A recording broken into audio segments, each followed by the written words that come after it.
Ka seng san Partai National People's Party kalai job sangut kinong mikmat narilum jaintia. Uma wailat mikichla udai UMLA jong ka juai konsunsi bat ubala cha jit biang hau news nem arjar arbulai. Uma wailat mikichla ulayo khat sawajar nyau pu khandai vot bat ula pelim ya ukurtong bawan baar jong ka juai konsunsi uma Andrew Chulai.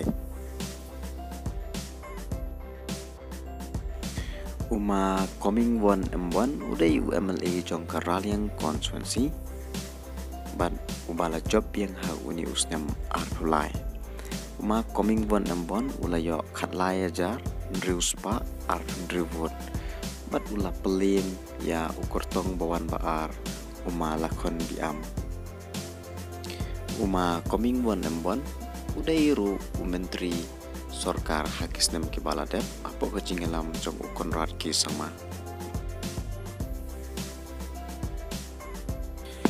Umas nyab halang dhar udai unong mikmat jong kanar tiang konstituensi bat ubala job yang ye kani ki election arbulai nanar tiang konstituensi bat ula yo kan riu jar khandai spa ribu khandai vote bat ula pelim yo kurtong bawan baar uma lang lalu mas nyabang dhar udai wei neki menteri Sorkar kisnem ke baldem apo ka jingalam jong ukon rat kis sangma.